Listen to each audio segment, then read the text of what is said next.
job and home to avoid life's entrapments.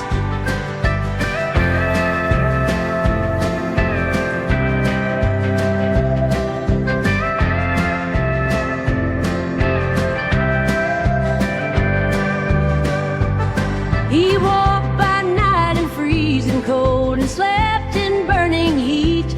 He drank from the rarest dry oasis and ate only rotting meat. His body ached from head to toe and his spirit cried in pain. Yet his soul held tight in endless faith that his search was not in vain.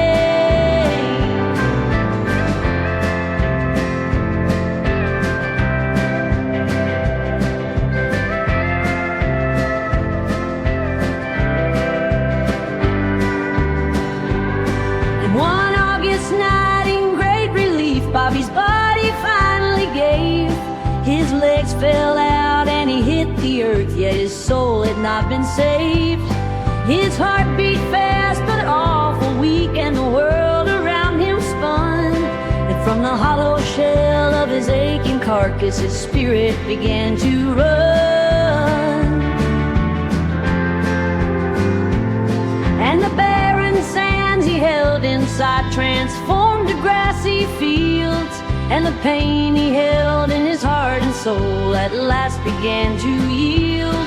From above swooped down a dozen angels with wings of glowing light. They took his hands and they began to fly toward heaven burning bright. At the gates of heaven stood a bearded man who laughed and shook his head. He said, "Bobby Lee, you done and goofed, now your body's lying dead. You've searched for years in this hellish desert and looked to where it's led. The hell you made you'd not have lived if you looked within instead."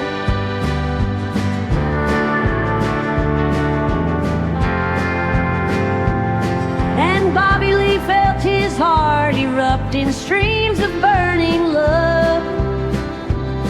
He saw himself with newborn eyes as gentle as a dove.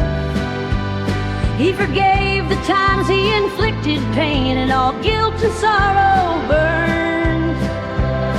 And in a lightning flash of brilliant light to his body he returned.